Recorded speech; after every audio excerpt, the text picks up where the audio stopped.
music itself. It's just the waste of time. Play it while we're recording because it's just us staring at each other for 30 seconds when you can put it in. You got to get in the zone. You're getting in the zone. Yeah. See, our guest here knows exactly what we're talking about. A fun guest today. 2 connections here. One on the long snapper front. We love long snappers around here. This is the Washed Up Walk-Ons podcast. But also a personal connection to Kevin for this one. A Providence Catholic. I'm the odd man out tonight, actually. Since Grant is also Catholic school kid. Tough one for me. But we have Danny O on the show. How you doing, Danny? How did it feel not winning any like state championships? It sucked. Yeah. It sucked bad. I thought for a second you asked me that. Do I need what's going on here? We got 2. I think I got more than you. You do. Danny is so you're the snapper before the snapper before the snapper before me. So it was me and then Schultz and then Casey and then me. And then I think you, right? Yes, sir. What years were you there? I was there 2003 to 2008, and I actually got on the field 05, 06, 07, 08, but we didn't make a bowl game, so there was no 08. You sound salty about that. Was that a rough year? It was we were 6-6. It was before they allowed 6-6 teams to leap, I think, like a 7-5 team. And unbelievably, back then there were not enough bowl games, which now, I mean, if you have a heartbeat and a team, I think you get invited. So, but it stunk. We lost to Western Michigan my last game of the year, or our last game of the year. I mean, it was a roller coaster of emotions that year. We had a really young team. We had tough. We just had a lot of injuries. Moyaki got hurt. We had, I think, 2 safeties. Devin Moylan got hurt. Brodell got hurt. Brueggemann got hurt in spring training or whatever we call it, spring ball. And it seemed like right then I was like, oh crap. And so we had a really young offensive line. And, you know, Jake was a first-year player and kind of left out to dry because he was dropping back and running for his life a lot. So it was we led the nation in punts per game. So from my family's perspective, I think they liked it. But Danny got a lot of action, huh? I got a lot of action, too much. So 07 Hawkeyes had a lot of similarities to the 2023 Hawkeyes, is what you're telling me? Except we didn't win 10 games. And, you know, we didn't have Cooper DeJean, but we had a lot of good players. I mean, we did have a lot of good players. And Donahue was my punter. And I think we set a Big Ten record for punts in a year. So, and that was without a bowl game. So, I mean, it's kind of like a original record, I would say. Now, from what I hear about Donahue, more punts in a game or more darts ripped per day? I'll tell you the first time I woke up. Well, I got a couple of Donahue stories, but I'm not going to tell one. But the one that I guess is safer here is we used to room together, you know, because he's my punter, you know, and so I wake up at like 2 a.m. and I look over, nowhere to be found. Like, where is my freshman punter? I am a little concerned. But as you said, he was, I think, just had to step outside for a break. So, but he came back and he was a gamer. The kid's a South Side Chicago kid. He would fight the biggest kid in the team and not think twice about it. So really, he was just like that. Oh yeah, in high school, his coach didn't let him kick like a 56-yarder, and it was like right before the end of the half, and he got so pissed that he ran out there with a tee when they're running in for halftime and drilled it in front of his coach. You're telling me Donahue lined the ball up after the clock had struck 0 for halftime and just free kicked a 56-yarder just to prove a point? Just to prove a point. That's the type of guy he was. I mean, Doyle would kind of get after it together, and he would not back down. And he's about 150 pounds soaking wet. So he's the type of attitude you want in a specialist, I think. Man, so I've heard a lot about Ryan, but I've never met him. He'd be a good guest. We got to get him on now. Another Catholic guy. Oh, really? Everybody. What school did he go to? He went to Rita. Oh, fuck him. Yeah. Hit him high, hit him low, go Rita, go. I got our guy Marty. He's a Rita man. He's actually their head coach now. Yeah. Did you know? Yeah. Was Mark? Never Did he have crossed any? paths with him. Yeah, he wouldn't have had any crossover with you then, would he? No, but good luck to him, I guess. But yeah, we had a rough last year, a lot of young kids, and then yeah, it was tough. But hey, it's good to be part of that long snapper lineage, and it's a good one, I think. Well, I think it's a great one. I'm personally biased, but I mean, obviously Casey, I think, is the highlight of our lineage. It would be hard not to describe him as that at this point, especially after I think he's entering. I mean, if you count the years 10? where he was just in camps, yeah, he's entering year 10, I think, this Yeah, year.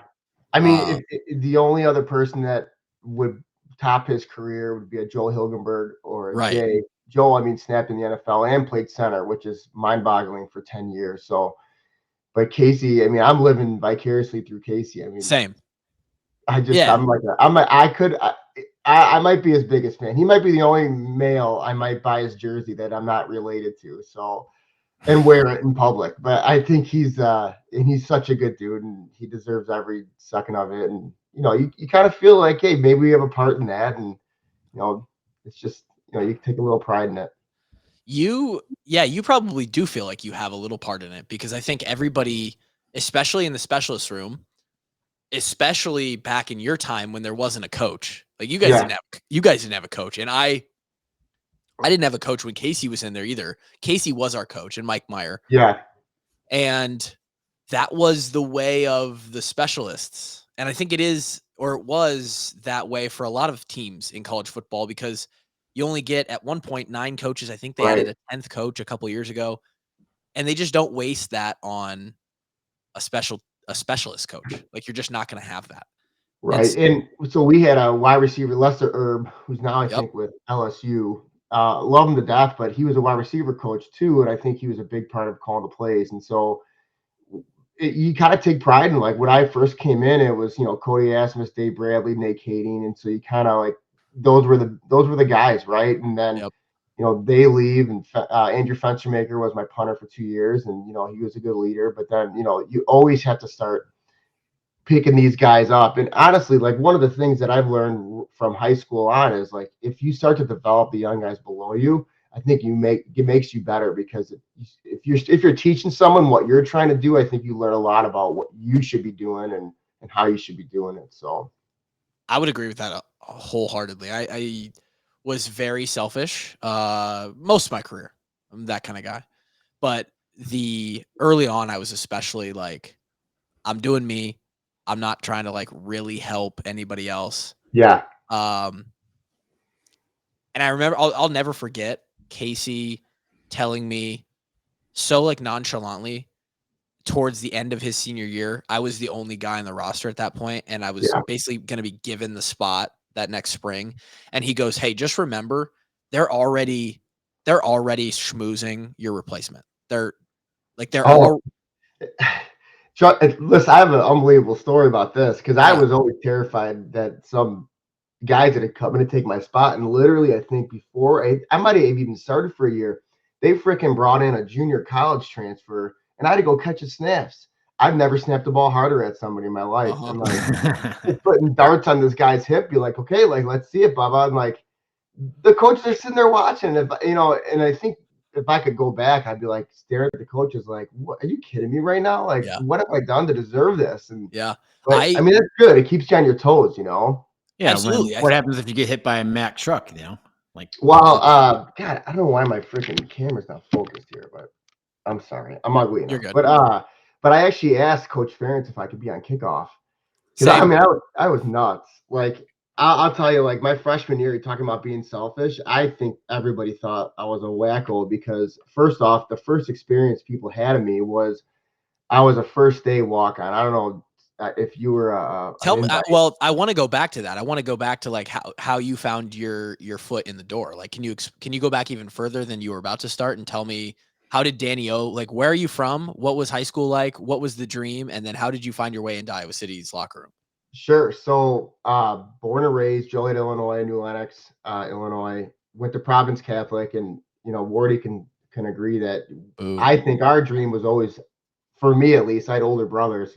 and we were really good in the 90s. I mean, our dream was to play at Providence and win a state championship. So anything beyond that was kind of just, I don't know. Like I just never thought beyond that. And then finally, I think a guy going into my junior year, maybe started snapping as a sophomore. I tried to snap as a freshman, and they told me I was too small for freshman football. So I was like, okay. Next year, the guy that was our snapper said he didn't want to do anymore. I'm like, I'll do it because I want to get on the field, And then going into my junior year, I mean, I became obsessed with snapping. It was, can you catch my snaps? Can you catch my snaps? Like to everybody, I would snap out my front yard by myself to like the small, like, what would you call it? Stop sign pole. Like weirdo, setting up a camcorder in the back of my, in the back of this net, and back then it was like how did you learn? Did you have someone who was like had known about long snapping, or you just all self-taught? No, that's a great point. And kind of one of the lessons I learned is that you got to teach younger kids is Marty Reiter. Reiter is a huge name at Providence, or the Reiters, but he was a snapper and he's kind of a goofy guy. I was best friends with his brother who played at Northern, got to play him in college. And he just, kind of brought me along a little bit, and because I just kind of asking questions, and I think I tried to find like a VHS tape back then too, but you kind of just feel it. YouTube around back then. And then, and actually I went to this Midwest kicking camp, which was run by, and this is like the world works in mysterious ways, but Kaeding was one of the camp counselors. And so I met him, and then Eric Steinbach from Providence kind of, latched on to Cato really quick, and still really didn't have much of a like thought. And then, I love this story. I had a coach in the summer, and he's like, "You gonna play football in college?" And I'm like, "No, probably not." And he's like, "Well, why not? Like, you can snap in college." I'm like, "Yeah, why not?" Like, and from then on, I'm like, "Oh shit!" Like, it was that easy. You literally hadn't thought about it, and then a coach was like, well, why wouldn't you? Why wouldn't you? And what year was that? Going into your senior year? I think it was going into my junior year, maybe, or maybe even going to my senior. But then I was possessed, and then from then, snapped as a junior. One state, our team did just snapped, and then my senior year snapped and played linebacker. So going into my senior year, I think when I got my senior year done, I literally like 9 VHS tapes. I had a recruiting letter of basically I put myself down as like 6'2", like 189. I was most likely 5'11", 165, and literally I sent the tape to like Notre Dame. I don't know why. I should have just sent it to the Bears at this point, but sent it to Penn State, Iowa, Notre Dame, Ohio State, Illinois, and I actually went out to the Iowa special teams camp, and I won a old crappy Reebok hat, and I had no idea about Iowa besides Kaeding, Steinbach, and Gable. Basically was like my knowings of Iowa. How much older is Steinbach than you? He was a year before I got there, so he graduated in 2002. So you knew him from Providence then? Yeah, because he's my brother's age. So my official visit was like I just showed up, and Steiny's like, "Yeah, go in and talk to Coach Herb," and I was just a psycho. Like Coach Herb, like he's like, "You got any questions?" I'm like, well, first he shows me it's like some game tape of Kevin Worthy, who was a punt snapper back then and played linebacker, and I like right away, like he's like this kid just starts critiquing Worthy, saying he's a one-handed snapper. Why doesn't he follow through his left? And I just was weirdo. And then he's like, "Well, you got any questions?" I'm like, "So when?" And he goes, "I can't believe you asked this question." He goes, "So when I start, do I get a scholarship?" And Coach Herb's like, "When do you start? Like, what are you talking about? When do you start? Like, dude, you couldn't even be a kicker in the doorway yet." Yeah, so I just came and busted through the door, and so you were blind. So you had this like blind naiveness to you that was like almost beautiful. Like it had to be. Like, I didn't look in the mirror. I was like, yeah, why not? I'm gonna be the snapper. Why not? Dude, I thought the same thing. I never thought that I wasn't gonna play at Iowa. Until someone tells you no, why, and even when they do tell you no, like, okay, well, unless this is the final no, let's keep going. I love it. And so I think my senior year, towards the end of it, I started calling Coach Herb like daily, and I wanted to go to pharmacy school, so that Iowa had a pharmacy school, so it's kind of all or nothing. And then he finally called me back. He's like, "Danny Olszta, you could snap the ball. Like, can you want to walk on?" I'm like, "Absolutely, let's go." But I was a first day guy, and showed up just like so pumped up. I showed up like 2 weeks early, or maybe a week early, and I would literally run to the practice field when they were practices and like stare through like the fence, like looking at them like, oh, look at these guys. And I would get so damn fired up that I would like sprint back to my dorm and like just freaking so fired up. And then Dude, like the one day, like, were you the kid? Hold on. Were you the kid in like class in like 3rd grade where they're like, Danny, you need to run some energy off. Like, you got. Oh yeah. Okay. Absolutely. But like the one day I felt so cool because Cato saw me and he's like, why don't you come in and snap a couple balls? And then I'm like, let's go. So, but the rest is history. Then I started gaining a lot of weight and I snapped so much my freshman year. Like, talk about being selfish. Like I probably snapped 1,000 balls a day. I snapped up the hill, down the hill. I mean, every drill you could ever think of because my sets were really bad. And so I would snap and end up on my toes. So Yeah, you guys had to block. That's tough. Yeah, so I had to snap, sit back, and I did everything, so, but it's fun. What weight were you when you came out when that summer you're staring through the fence? How much did you weigh then? What did you play at? So I was probably 170, 175. My first official weigh-in, I was 175, and I left at 235. And my pro day, I think I was a little bit over that. So yeah, baby. You know how it is. I had Gatorade shakes back before you guys had different ones, but our Gatorade shakes were cans and you could peel off the wrapper. We had 1 year of the cans. They were I loved them, and I would drink 8 of them a day, and I would plaster my wall with wrappers. So, dude, we're the same person. I know, you gotta be. But it's just nuts. Like I think I took 19 hours my first semester. 19? Yeah, because I was trying to get into pharmacy school. So I want to ask about that too. How does an 18-year-old kid out of Illinois like have this thought of like this? You went through with it. Obviously, you're now like you're using that as your career. Yeah. What sparks pharmacy school for a 17, 18-year-old kid? So my mom was as a pediatric nurse. My brother ended up going into pharmacy, and I kind of was like, I don't want to be a medical doctor. And I know pharmacists get paid well. There seem to be a lot of jobs. And so like from my sophomore year on, I had my whole life planned out and literally to a T. And football had nothing to do with it at that point, but it all worked out. It's amazing. But not a lot of sleep. But yeah, you don't want my drugs. So you came in, 60 pounds. And that was over the course of 2 years because you said you came in and then. I'm sorry. So that was I probably gained a good 30. So my first year on the field, I was probably like 215, 220. Okay. And the last like 20 pounds were really hard for me to gain. Yeah, I mean, and they're not exactly. It's not great weight either. No, my brothers. My brothers call me Flabio because I'd let my hair grow out every. My brothers were the worst. I'm the youngest brother, so I had long hair, so they call me Flabio because of like Fabio. I don't know if you guys know who Fabio is. Yeah. But I'm a little brother, so. But you found your way. You did end up starting. You told Lester you're going to start. When do I get my scholarship when I'm going to start? And you ended up starting your 3rd year. I started my redshirt sophomore year. Yeah, so you got 3 years to start and play, and the rest is history. You're like, I think it's so cool. I come in, Casey talks about, back then it was probably more important inside the room. I don't know if they talk about it anymore, but it was very much so, like the specialist room was very much so a leave the jersey in a better place room. Absolutely. Where when we came in, like Casey and Mike were dad. They were dad. And like you listen to dad and he shows you the way. And I'm sure there was guys like this for you when you stepped into the program, not even just in the specialist room, but on the team in general. Sure. Like, okay, I'm looking at this older guy. If I watch exactly how he does things, I go about my day, I go about my academics, how I interact with the coaches, how I work in the off season. Like he's essentially giving me the answers as we walk around this place. And I will be successful. Like I will succeed. And Casey was that to me. And it was very much so like pushed down upon the younger guys. Like, hey, you're going to have to be the leader someday and show the rest.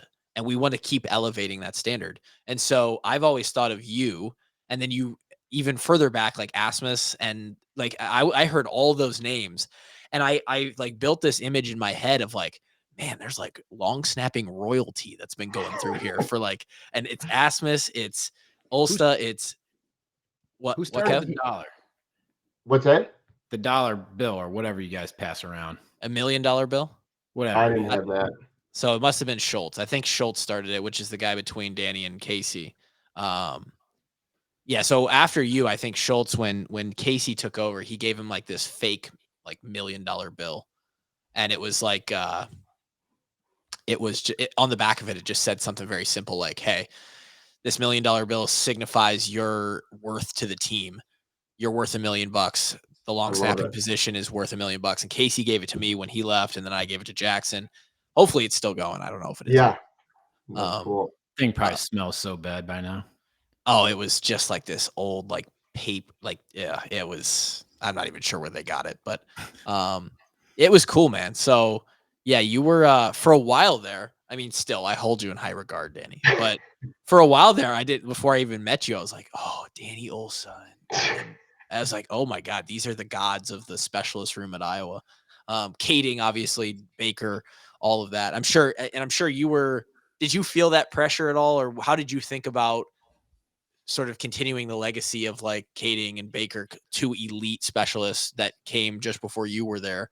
Like, what was that like for you personally? I mean, I don't think it's pressure, but it's, you know, that you're going to do everything you can to be as good as you can. I mean, that's what a guy like Cade does. I mean, so it's not pressure. It's this is my job. This is what I have to do.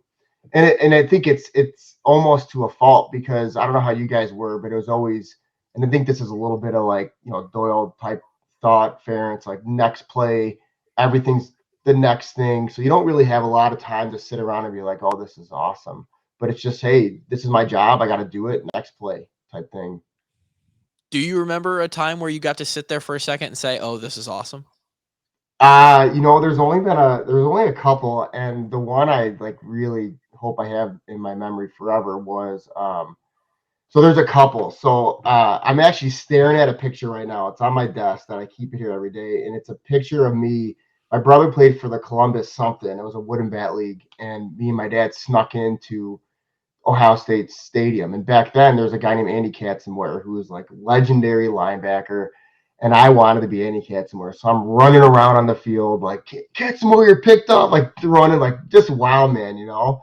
And my dad just kind of standing up to the side. And I'm leaning up against this like pole. And he snapped a picture, and you can see the big old, I mean, hell, I don't know if you guys can see it or if you want to. You could put it up to the camera. But I'm standing on the field, and it's like so cool because I saw this after, but it's like I have a football shirt on that says "Football is Life." So it's like I look at that, and then, you know, fast forward, I'm about to run out of the tunnel at Ohio State. I'm just like, holy cow. And then the second time was we had a TV timeout, and we're snapping out of the end zone at the big house. And I remember just like standing there, like kind of like snap to, like, hey, remember this. You're in the freaking big house.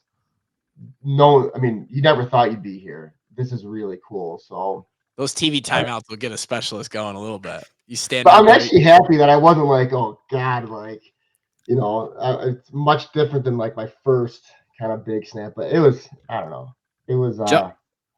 My buddy Josh, who went on to be a long snapper in Indiana thanks to Danny's tutelage, he tells a funny story about. What's that? My other son. Yeah, there you go. He tells a funny story about that you have when you guys played in the shoe. You had like a free release one punt, and Ted Ginn Jr. is back there. Oh, well, you know, I was so pumped up. So you know how it is. Like, I know coach is like, hey, we approach every game the same. But the Ohio State week is a little bigger, you know, Iowa State, you know, versus like in Indiana. And so Ted Ginn was like marked man. And so we go into the big house, and I think it's like our first or second punt. And it's got to be first, second, third. It's got to be third.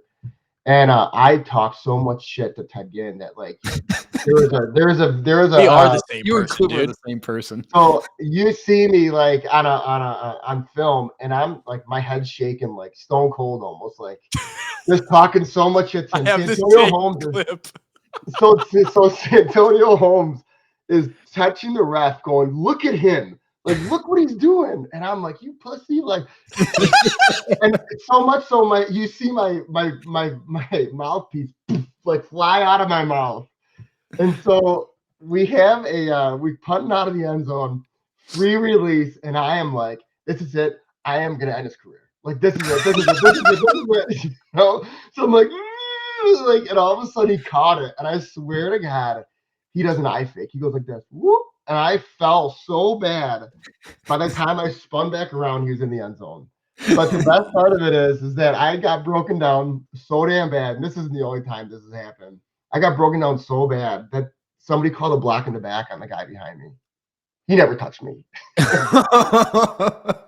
I got the last again. And so they called it back? They called it back. It was rightfully so. You see a guy get shot like that, he had to get punched in the back. Dude, I am sitting here listening to this story, and I talked a lot of crap to just name them, dozens Who of was the Iowa State receiver? Alan Lazard was back there. Favorite target, yeah. You know, he was big time for Green Bay and then went to the Jets with A-Rod. Jabril Peppers for Michigan. Christian, I never really got close enough to talk crap to, and I don't think I would have because of what he was doing to us that day. There was several good returners over the course of 4 years that I would just – you can see it. It's the same thing. Yeah. Listening to you, you can see the helmet moving. Yeah. And I look, people loved my, I don't remember what episode I just said it on. Oh, Cooper's episode. I told him I looked like I was built like a Lego. So a Lego's running down the field and you can just see me mouthing like this. And everybody in the stands is just like, well, we know this Lego isn't going to tackle this super athletic punt returner, right? So why is he chirping at him? Like, well, for no let's go. I couldn't hold it in. And so just hearing you, because Casey did get a little mouthy, especially when he was older. I don't know how Schultz was. But my mouth got me in trouble early on in my career, just within the program, kind of being in the doghouse. So yeah, I've been there. Yeah. We have too many similarities. Yeah. Me and Doyle would go back and forth in a good way, but Yep. Same. Yeah. Gosh, this is great. I feel you gotta earn it though. You gotta earn it to back it up. And so I think I started getting on Doyle a little bit, like, playfully, but sometimes like my senior year, I got into it a couple times with Indiana. I damn near lost my mind. I mean, it was a bad game, and I think I probably should have been kicked off the team. Who were you mouthing off to? Doyle? You name it. We just had a crazy end of the half, and it was like we're just getting our ass beat. Some weird shit's happening. Like this guy freaking picks up a fumble, bounces into the quarterback, saying he runs for a touchdown, does a flip. Just getting our ass beat. And Trey Strauss, I don't know if you guys overlap with him. Yep. He catches this ball in the back of the end zone near the end of the half, and he spikes it like he's so pumped up. Flags fly, and so Coach Johnson runs out there and he's like shaking him. And so I didn't get the snap field goal, which I really wish I would have. But long story short, didn't get to. But so I run out there, I'm like kind of separate Coach Johnson and Trey, because I know he's just pumped up. He's like a young kid, like get him out of there. Like I'm a senior, like try to get him out of there. And so then all of a sudden I see him on the corner of my eye. Johnson's gonna come back, and I'm like grab him, like get away from him, And so then I yelled something at Coach O'Keefe, and I'm like fired up going into that. Like I just lost my damn mind. Oh my God, shit! 5'11" long snapper putting hands on people. Yeah, let's go. I mean, just on just trying to get people back in order, and we had a freshman that was dancing at the end of the game, and I damn near threw him into the stands. I mean, so it was not a good day for me or the Hawks, but at least we were. Oh, you caught someone having fun after a loss? Never a good time. No, during the game, it was a timeout. So it's a timeout. Getting your ass kicked in. He's dancing on the sidelines, and you know how it is when you're just waiting to get out of there. Like, God, just get us out of this game, and this kid's dancing on the sidelines. And you can't do that. So he didn't make it very long. I'm shocked. Yeah, shocked. Yeah, crazy. Did you get? Because our guy Kevin here, pretty relaxed guy. He's got he's a backwards hat kind of guy, as Colin Cowherd would say these days. He's wearing the tank top tonight. We'd love to see him in the office, not on the phone. Good to see you back out there, Kev. but on game days, Kevin would flip a switch to absolutely just teed up. I mean, he was on one. Don't fuck around. I mean, I think Danny probably would have saw it a few times in high school. Was it the same in high school? Oh, for sure. You got pretty fired up because I don't think I think I coached you. I think you were around like our senior year. That's when like you started teaching Josh how to long snap, and like I think you helped out on some of the special teams too. I think so too. Yeah, Did you guys beat Mount Carmel that year? Senior year, no, we lost. We beat them my junior year. Senior year, we lost to them because we had like 80 yards of offense. We gave up like 70 yards of offense. We still lost somehow. Sounds like an Iowa football game. Yeah. Well, we were on like our 5th string quarterback by that time. What string were you? I was only like 2 away. Wow. Wow. It's tough. No, but Kevin would get absolutely like strung out. Like his stress cortisol was just through the roof. Just didn't like people fucking around, man. Were you a high stress guy, Danny? Were you like pretty keyed up on game day, or were you trying? If I could go back, I would probably approach game day a little bit differently. I probably wouldn't listen to any like hard rock or anything like that. But I had my playlist, and I was almost in tears by the time I'm walking in the stadium from just pissed off. Like, let's go. Just can't fucking wait to throw a ball between my legs. God damn. But see, I think that's the problem is I should have been like, hey, dude, you're a long snapper. Just snap the ball, get off the field. Yeah. But that's just the way, you're kind of wired that way. Like, let's go. It's a football game. You're kind of, I tried. Yeah, I'm not naturally sort of like teed up like that. And I always approached it as like what we were doing was so skill based and not, I don't know how, like physicality based, like every other position on the field, basically. Like linebacker, you can sort of channel that emotion into like, I'm going to run through a wall because you're literally running through walls. For long snapper, like I tried to not do that because it like tensed me up in my shoulders all the way down to my fingertips. And I just felt stressed. Obviously people can get around it different ways. You clearly were fine, but like, man, like, there was some specialists, a couple guys that I played with, like they would just, it's really weird to see the intricacies of like how each guy handles each day mentally. Casey was always like very focused workman. It's probably why he's the one in the NFL out of all of us. Also, he's like 6'1" and big and size like them.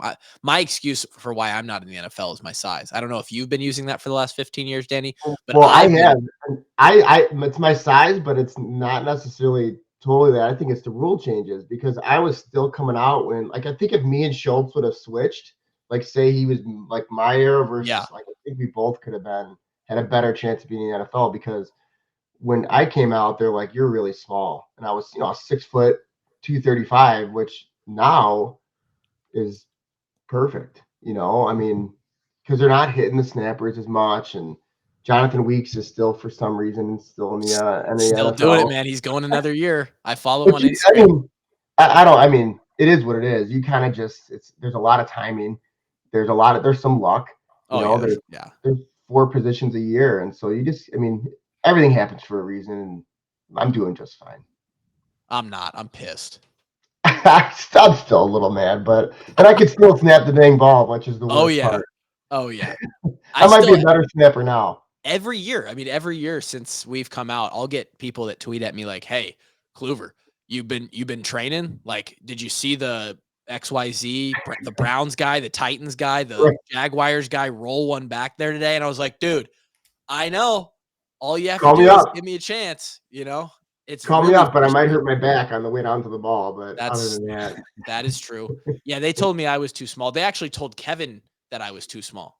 Kevin was like in a conversation with like the Packers. No, it was the 49ers scout who like he knew my brother Patrick somehow. I don't remember how, but he's just like, tell you, like, we're watching you snap, and it's like on pro day. Yeah, on pro day, and we're just like, tell you what, your snapper is pretty good. I'm like, yeah, haven't had a bad snap in 4 years he's playing. He's like, yeah, but only he's a little bit taller. I'm like, yeah, I bet he thinks the same. So it's like, dude, what? I just ran. So, which this isn't.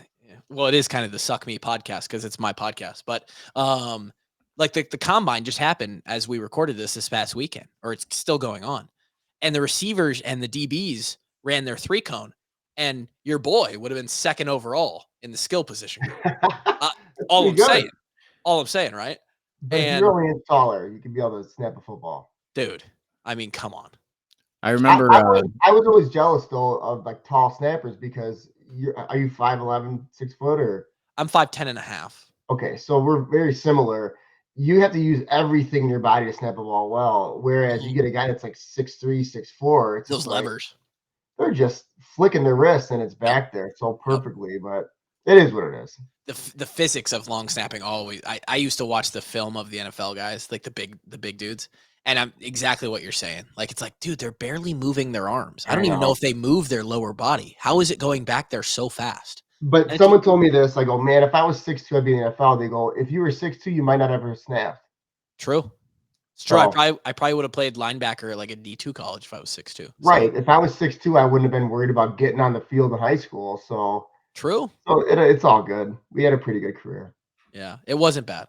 I want to hear more about the Providence Catholic. You now, are you a coach there now? So my boys are too old. I got 3 boys. They're 12, 11, and 9. And so I coached at Providence until probably like 2015. So I think my oldest was just about 3. We had three babies. So oof. It was I wasn't getting paid. I always volunteered, and so you came like on Fridays when we're doing, Thursdays we're doing like our special teams day. Yeah. Right. And so did that. I got a little bit more involved probably after you left, and then it's just there's only so much you can do, and it's not making any money, and you want to be home with your kids. Yeah. And so now I coach special teams for the junior Warriors here in New Lenox, and so take a lot of pride in that. And I have 3 long snappers, so they all can snap the ball. I think one may never play football, but the oldest and youngest probably hate me for it. But they're pretty good snappers. But who was your head coach? Was it Cogs or Sefner? So I had Coach Seth, and so that was a while. I mean, Seth, I don't know if you guys probably maybe heard of this guy, but he was basically our only football coach from, I think, 1968 all the way through my 2004 or 03. I mean, he coached my dad, my uncles, my brothers. So we're a huge. They named the field after the guy, so that's longevity right there. Deservedly so, but like he was nuts, and so like he knew everything about me for instance, and so like he'd always get on me. And we were very lucky that when we were at Providence, we were big enough to where we had a prep team for both the offense and the defense. So we almost had 2 separate practices, and so we hated the offense because I was on defense, and the offense hated us. But come Friday night, you're band of brothers. But so Seth was an offensive guy, so he would always get on us. And if I had a bad snap, which I did have one bad snap my senior year, it was really bad. But then he would just ride me the whole time. And so great guy. I mean, he's a legend, and I love being around the guy. So I don't know. And then you stepped into the longevity at Iowa, I guess. I mean, you were earlier in the career of KF, but I mean, he's just like, I find it so weird. I think the all of the guys, us and everybody else that have played for KF, and even like the guys who played for Hayden, it's such a weird sort of unique novel. It's like a high school. It's like a high school. Like Iowa guys truly we don't understand what it's like to play at other colleges where the stability and the infrastructure of staff and like people is not there. Yeah. And it's so interesting to hear other people talk about their experiences when I listen to other podcasts, or I talk to other players, or I would talk to other specialists during my time there. It's like crazy what stability can do for a culture. It really is. For sure. And I mean, Coach Ferentz he's unbelievable at what he does. I don't think the longevity part, I don't think he gets enough credit. Think about how many guys have played for him, and 99.99% of the people that have played for him, really revere the guy. Myself included. Like he's the most professional type of guy. Like try to run a business like him is like he does kind of like, hey, I rely on my assistants, and everybody has a job to do it, and we're all going to be in a better place. Yeah. And so like it's very simple. And I don't know how your guys' experience was, but you get to know him a little bit. But it's like if you have to go talk to him, like something's wrong. Like he's got his guys to take care of things. And I love that structure of, hey, I trust what my guys are doing and they trust what their players are doing. And it's a really good culture to build. And he's done an unbelievable job. I mean, who would you rather have coach our team? So, well, we wouldn't rather have anybody. Right. It's going to be a very sad time because the time is coming because he's just things. Saban just retired. It's like, I think Saban retiring was actually a wake up call to me for a quick second. I was like, oh, Kirk really isn't going to be there much longer. Like, but don't you think that? So think about this. Maybe the Hayden guys had the same experience, right? But what I hope. I mean, I love like two of the coaches on staff right now. Like when you talked about the guy in the team that you just looked up to, like Abdul Hodge when he was on the team. Like when Abdul spoke, it's just like, what did you say? Like, should I write it down? Like, what did you want, Abdul? Like it's like that type of guy. He would have been 3 years. There's a bunch of dudes on the staff from around your time then. Right, but like as a team guy, like Abdul, I think was a junior or a sophomore maybe when I first started, and like right away you're like, that guy is so passionate. He's unbelievably educated. Like he's even like conversations guys would have in the locker room, and he just, I mean, I would kill for him. And then, getting to know a guy like LeVar when he came back and was a grad assistant. And I think he was a grad assistant. Like, I think maybe we have the experience, and I hope it's like this when guys that played for Hayden knew Coach Ferentz, and then it's like, okay, that's a pretty good option. And then there's a longevity there. Like, I hope we had that similar experience with, a guy like LeVar, Abdul, or whoever, I think that makes it a lot easier versus somebody from the outside. I know I could probably speak for Kevin and myself. We've had plenty of conversations on it, obviously, because we talk on this podcast way too much and we got to talk about something. It would be so great if one of the guys took over and it kept it in the family of Iowa football. And I know a lot of people on the outside don't like that idea or have been put off to that idea, especially because of the Brian stuff and all this. But it's like, I don't think people can truly grasp who haven't been there, the importance of that. Again, that stability and the structure. Yeah. It's so important to a program. And someone who understands the culture, right? Yeah. Continue, right? Yeah. I think I 100% agree. It'd be like a real shot to the balls if they just bring in some outside dude and turns it up to being a clown, Yeah. Well, look at when I think they brought in at Iowa State, they had what was his McCarney forever, right? And then I think they bring in like Gene Chizik, and he basically shut out all the alumni. Yeah. Like one of the first things Campbell had to do was start calling alumni. Like, we don't want that. And I think I always try to meet her expectations a little bit. Like, I had people getting on me about this year. They're like, "Can you believe this year?" I'm like, "Can you believe they won 10 games?" There's 100 teams in the country that would kill to win 10 games in the Big Ten, no less. Like, quiet. Like 5 years from now, they're not gonna be like, "Well, they were 10 and whatever," but they only scored whatever point. Exactly. Nobody cares. All we're gonna look at is the record, exactly. Right. Yeah. So it's pretty cool to be a part of it, and I think if we had different coaches, this maybe doesn't happen, right? Because I maybe would never be back in the building, and I cherish that stuff. I mean, it's second to none. Absolutely. And you mentioned how unbelievable of a person Coach Ferentz is. Do you have any specific memories from your time or stories of KF where you're just like, this is what comes to mind?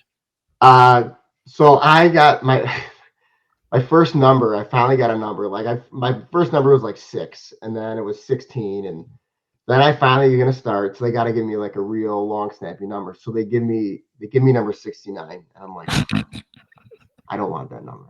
And so I haven't snapped it down, and this is just awkward, right? So I'm like, I have to schedule an appointment to see Coach. So because Coach Herb's like, you got to see Coach about this. He picks the numbers or something like that. Maybe he did, maybe not. And so I go into his office, and I'm just scared shitless because like you don't get a ton of interaction. Maybe it was different for you guys, but no, it was limited. It's limited, which is great. Whatever, it's fine. And so I go in there, I sit down. He's like, "Hey, Danny, what's up?" I don't have a good impression, but I'm like, hey, coach, things are great, but, I really would like to change my number. And he's like, what's the problem? I go, well, he's like, what number do you have? I'm like, 69. He's like, well, what's the problem with 69? I'm like, well, growing up, guys, they were kind of like trying to be funny or assholes, would pick number 69. And he goes, without even like blinking an eye, he goes, so you think Pete McMahon's an asshole? So, like, Pete McMahon's like a 3-year starter, like offensive line, might have been team captain. And I'm like, oh, God, no, coach. Pete's not an asshole. I just want a different number. And he's like, that's fine. I'll get you a different number. And I'm like, he's totally like just like screwing with you. Like, my God, man. Like, he doesn't get enough credit for how funny that fucker can be. And then like there's another story, and this could have been after my time, is somebody in a press conference goes, Coach, we see you writing things down all the time during the game. What are you writing down? He goes, I'm doing a crossword puzzle. Next question. Like, that is so funny. I can hear his response to you. Like, so you think Pete McMahon's an asshole? And then, God, he's so funny, and he is so quick. He is so quick. I guess 2 more things. The one time we played Minnesota and we were losing at half, we're at Minnesota, and I don't know if you guys noticed, when he yells, he's like this, and he gets so fired up. And so he came into our locker room, like, bust through the doors, like, he does this or that. But when he's fired up, he's doing this, and he's doing it, and then he would leave.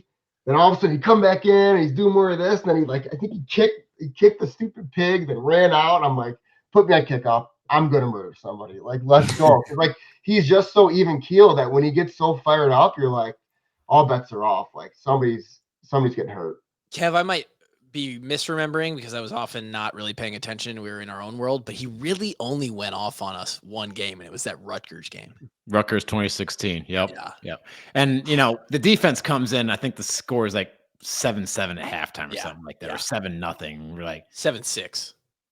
I think the final score is, I don't know, whatever. It's like low scoring game. Defense is doing its job, like always, and we're just kind of like, KF's like going off, just like you said. Like, he's heated, he's pissed off, and defense is just kind of looking over at the offense, like, you guys gonna do something about this or what? It's like that meme where it's like he's poking it's like, do something. Yeah, exactly. Yeah, right. Yeah. Well, the guy's a legend. Do you remember? Did KF when you asked to be on kickoff in practice early on? Like, that was in practice, right? And you were asking to actually be on the kickoff team? That might have been the other one-on-one I had with him. And I'm like, Coach, I really would like. He should have said, hey, you're actually really slow. You're very unathletic. We could never use you on the kickoff team. But instead, he's so good at this, he goes, hey, if you put you on kickoff and you get hurt, we're shit up a crick. I'm like, okay, thanks, Coach. He said, oh my God, dude, KF is using the exact same things 10 years later. He said, I think he used the exact same idiom, like up Schitt's Creek. I think he said the exact same thing when I asked him, because I asked him out on the practice field.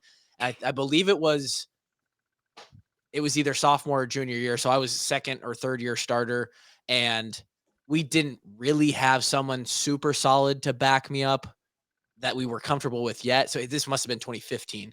And I would play, they would throw me in there on scout team early on, like the first 2 years.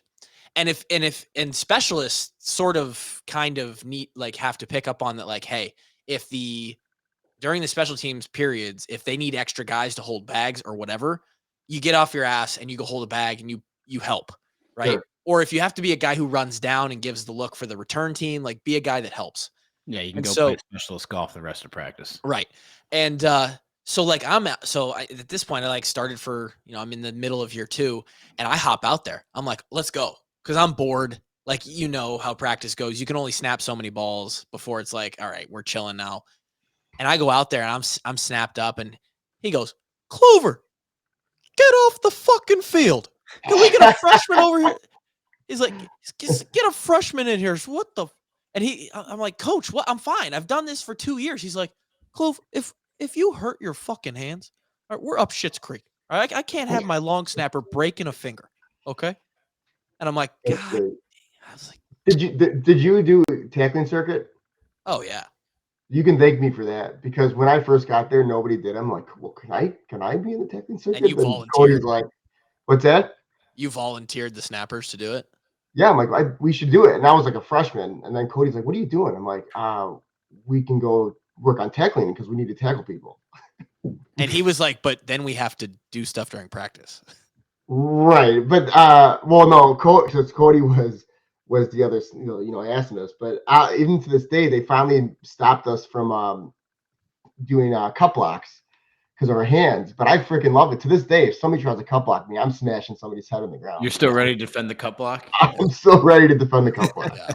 Yeah, we did tackling circuit. Doyle was real big on that. He loved watching the long snappers, the young long snappers do tackling circuit and just my favorite was one spring ball where he's just like, I'm sick of watching these specialists just sit around after tackling circuit. We're gonna have them run some agility drills. Not good. So they start doing like cone square drills. Dude, we started doing Danny. We started doing like summer conditioning in the middle of practice because Doyle was bored.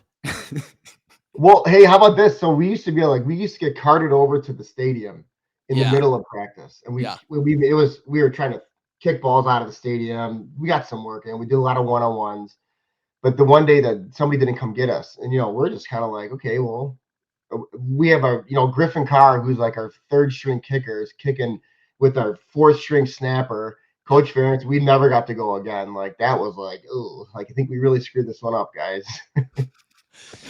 So Steve Ferentz said that one time he told one of the film guys, it's like, just film what the specialists are doing, like throughout. Oh God, I'm just curious. I just want to know what are they fucking doing over there? Playing a lot of stupid games. Yeah. That's probably, if you film the whole practice or mic'd up the whole practice of a special teams group, that would be some interesting type of entertainment. A lot of deep thoughts. We would make bets on the trains. We did a lot of really trains. Yes. Yeah, it's a good time in camp. We would try to see how much weight we could gain because they'd weigh in, weigh out, you'd weigh in. You guys do this for doubles. You were saying, you were trying to see how much weight you could gain during. We're like, who can drink the most Gatorade shakes, or who can drink the most Gatorade? Like we're coming in like 5 pounds, 6 pounds over, while everybody else is dropping like 6, 7 pounds, but just a bunch of assholes. Like that's we have the no kind of time. stuff that the O line finds out about, and they're like, "We hate you guys." But then I had a snap shotgun snap for a couple of years for like 7-on-7, which that was an experience for me because number one, I'd never been a center. So the first time somebody got under center, like I'm like, hey, Kate, what's going on here? You were on scout team. You played scout team center? No, like for 7-on-7, they need a snap. Oh, and so I was just over there. The whole line was doing something else. Yeah. But in turn, I became a pretty darn good shotgun snapper. Yeah. And it's just, I help out however I could. I mean, I just didn't like standing around. Yeah. Did you have any other memorable plays, or like, can you still, like me, remember like your worst 3 snaps that you snapped in game to this day? Like, do you remember the bad ones? Did you have any bad ones at all? No, nothing that nothing that didn't get off. Okay. I think I snapped 13 times against Penn State my senior year. Oh my. And that's a Donahue yelled, we almost like, we're gonna get in a shoving match in the sidelines because I was tired. I mean, we had a lot of snaps. It was just an annoying game. And I think I snapped one like almost in the C gap, and Donahue's like, you almost hit the freaking up back. And I'm like, no, I didn't, And so that was probably the one that I remember that was really bad. I probably had a couple like shin level, but nothing. Did you ever have any really, really, really cold snaps, like cold games? I think we had a couple like winter games, but I really avoided. In high school, I snapped one about 35, 40 yards in the air, so that was the worst I've ever had. And it was Wardy was like this. It was on ESPN against JCA, so We won No. 10-2. So it was the biggest game of my life growing up in Joliet. And I literally was changing my snap on the sidelines while playing defense. And I snapped one ball the new way. I tilted the ball forward. I'm like, I got it. Like, snapped one ball, fixed my snap after 40,000 snaps. I fixed it between the game. And I'm like, let it fly, man. And I let it fly. So, Did you but I was lucky at that. And it's funny, Gable would tell people he snapped for Iowa. He was 162-0, and it's like because each snap's a match. I'm like, okay, well, we'll take that. Oh wow, that I'm telling everyone that now. I'm telling everyone that I didn't go undefeated though, unfortunately. Yeah, we go. But I had a pretty good record. It was pretty good. Speaking of Gable, man. Yeah, let's talk about that quick. Talk about this. What gave you the cojones to go approach Dan Gable's daughter on campus? Coach Ferentz would always say I'm either the toughest or the dumbest person on campus or something like that. He told me that a couple times too. Yeah. for dating Gable's daughter, it was actually kind of like serendipitous. My brother played at Butler baseball. Molly's sister's boyfriend, now husband at the time, played baseball at Butler. So Iowa City to Illinois, meeting up in Indiana. Got to know him, got to know her sister. So then when I got to Iowa, I really kind of leaned on Annie and Mike, who I went to for different things. Like if I needed something, I could reach out to them. And then when they got married, I got to go to the wedding. My parents came in, everybody. I caught the garter, Molly caught the bouquet, still had yet to meet. I think we said hello to each other a couple times. And then my sister's boyfriend at the time wrestled for Illinois, Brian Glenn. Big Tens were in town. And who better to get tickets from than my brother-in-law, or Gable's son-in-law. And so he got me tickets.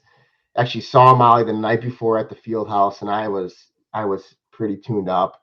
And the field house. We're talking about the field house downtown, not the field house downtown. I'm like dancing. I'm trying to get this girl's number or something, and I see Molly. I start talking to her, and she's like, "I'm like, can you give me a ride home?" And she's like, "Sure." I'm like, "I'm gonna get this girl's number. I'll be right back." I mean, she should have ran away. That was the biggest red flag. But thank God she didn't. She still puts up to me to this day. But then they made me sit right next to her at Big Tens, and because she was single, I was single, and the rest is history. And I have a gold medal wife, I'll tell you that. So, but I mean, it was pretty frightening to meet Gable for the first time because that's really everything I knew about Iowa when I got here. Yeah.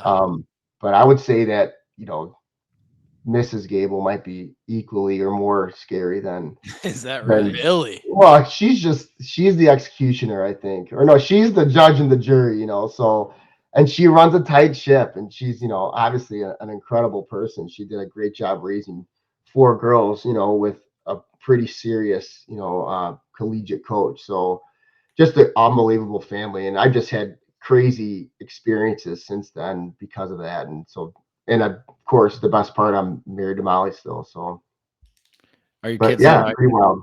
Are the kids wrestlers or?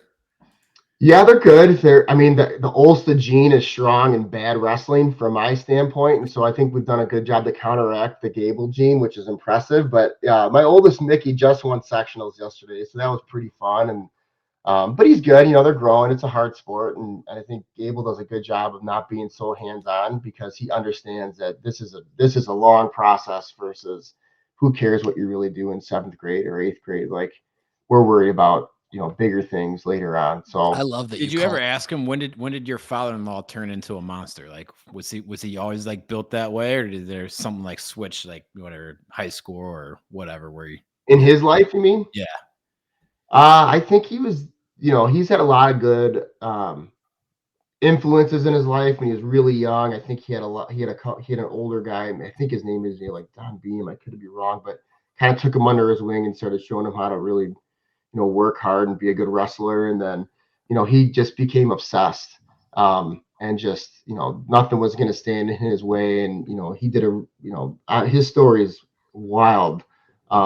Crazy. What happened with his sister and everything. And, that was a motivation to keep his parents together. And, that's incredible in itself because he was so young. And then there's not a more driven person you're ever going to meet. And when you meet really successful people, they're very matter of fact, like do or don't.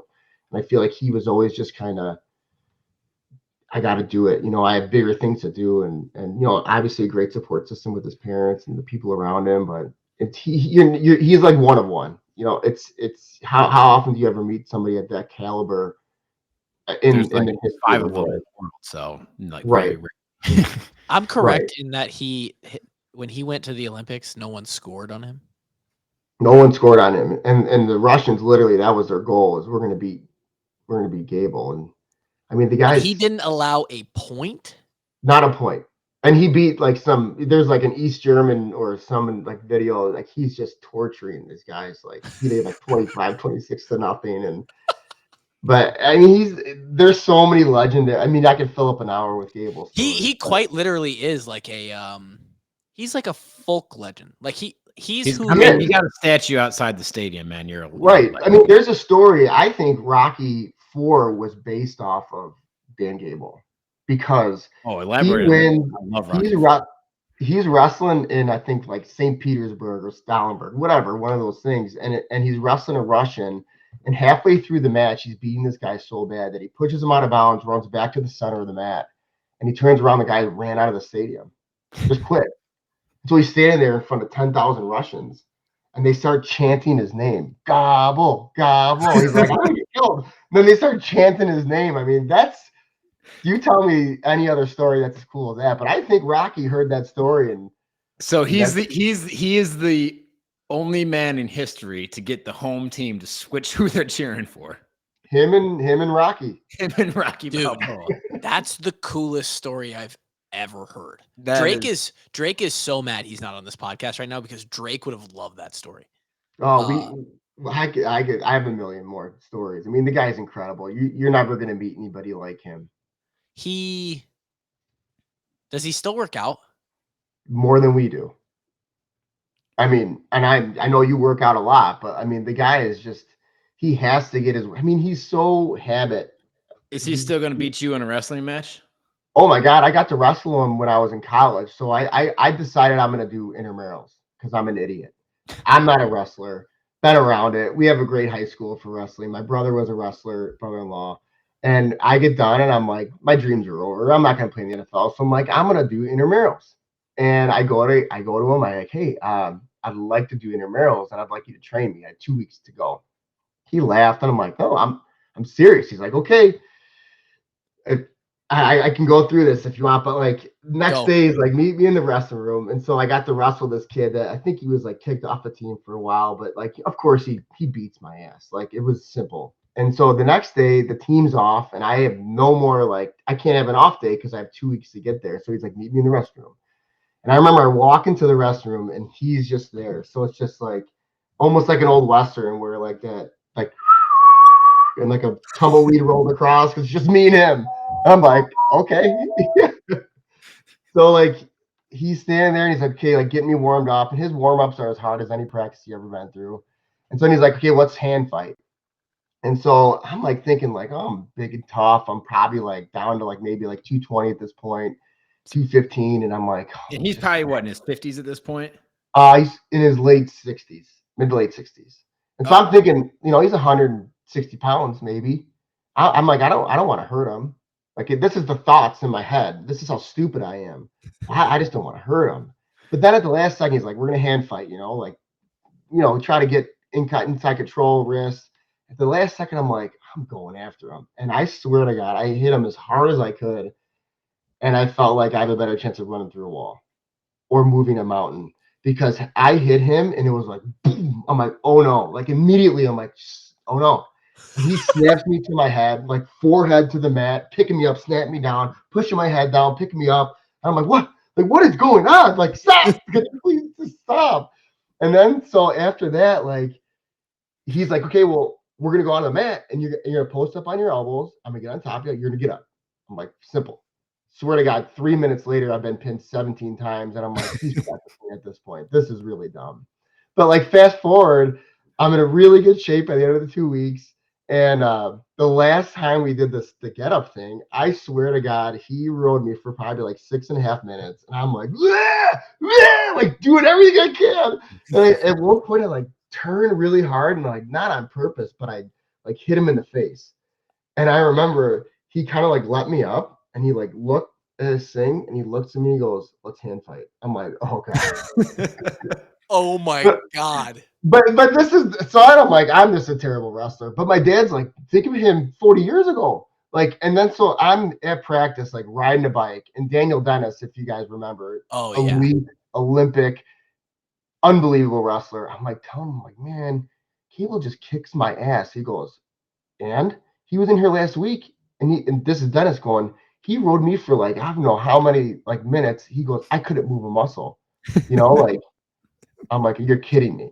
And he's just, that's the legend of Gable. I mean, in his 60s, he's whooping ass still? Whooping ass. I think he's got one more in him. I think he's All-American this year if you can give him one match in a blood round. So how old is he now? Pay so much money for that. I think he's 74, 75. So he's 75. So you're telling me that 75-year-old Dan Gable gets into a fight with any other 75-year-old for sure, but most men in general, and he's beating ass. I don't want to be around. He's the man. I mean, there's so many good stories about him. Imagine being that lethal. Dude, imagine, yeah. Dude. Danny, those are that. Well, so I kind of kept like a blog on like an email back then, and I wish I still had it. I don't know where it's at, but like I was getting responses from my friends like, this is like playing basketball with Kobe Bryant. Like you don't have any clue what you're doing. And I mean, he put me through some of the hardest workouts, but my saving grace from all this, I sucked in the match. I faced some kid that was like a state qualifier placer. He beat me like by a couple points, 2-3 points. I got put on my back, whatever. It was fun. But we had a really hard workout, and I as hard as I could, and I'm showering up, and Gable's locker is right next to the showers, and Brands is in there, and he's talking to him, and Brands said something like, "Man, I wish some of our wrestlers worked that hard." And I'm like in the shower going like, "Yeah, let's go!" Thank God they don't wrestle like me though.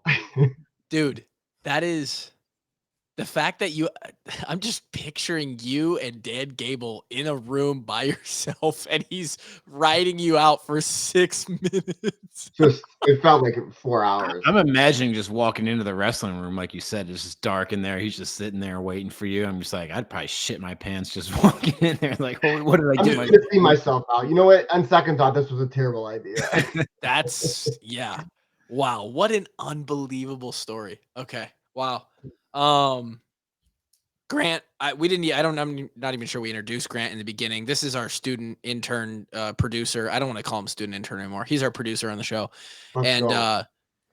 We've just kept him silent the entire time. So Grant, you could give us your thoughts on those stories because your face was pretty entertaining to watch. Those are cool. Yeah, no, I love those stories. And if you have any questions for Danny, go ahead. You were talking about it a little bit before we hit record. You're getting into podcasting now. You're doing a podcast. You want to just tell us about it? Plug it a little bit here. Sure. It's called Athletes to Ownership, and I'm just kind of like a along for the ride because I don't own anything. I don't own my house. I own nothing. But I have a good friend that actually owns gyms. It's actually this Fitness Premier, and so he's been a good franchisee, and it's been cool to learn from him. And I ask him a lot of questions, and he's like, "We're starting this podcast. Would you ever want to be like a co-host?" So get into that, and we've only had a couple episodes, but it's just kind of like, how does sports help you develop like that ownership mentality that, whatever it is. And there's a lot of good lessons out of it, and hopefully meet some good people and learn a little bit along the way, but we're not even like published yet. So nothing yet. Oh, you got like, do you know when it's going to publish though? Like when can the listeners go check out that podcast? Oh, okay. We're a ways away from that. So we'll continue to pump. Did I just see something about that on LinkedIn or something, or maybe it was on my email or like, if they did, I'm not very good at LinkedIn, but you might have seen it. But yeah, there's some sound bites out there, I think. Well, that's neat. Yeah. So it's pretty anything wild. else you got, Grant? No, I mean, I'm still honestly in a trance of the Gable stories. I'm kind of so I wonder if I hope they inspired the other Rocky movies too. It'd be cool to look back and be like, it's actually this. No, you guys need to maybe get Gable on here. That'd be great. but he's not washed up yet, you know. So I mean, maybe are you gonna put in a word for us or what, man? I don't know. I'd love to, but Are you still afraid of your father-in-law? I mean, like I said, I'm still afraid of my mother-in-law for sure, but Dan Gable, so I think you have to have that a little bit of like scared respect for him because he's the man. I might selfishly ask you for his contact at some point because having Gable on the show would get people just. I mean, it would. Yeah, it would. That would really. We'll see. I don't want to overstep, but I think I don't either.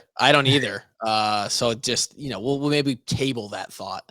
Yeah, we'll table it. Yeah. All right. Well, Danny, we appreciate you being on. Took up too much of your time already. Legendary Hawkeye, obviously. All long snappers are. Legendary Providence Celtic as well.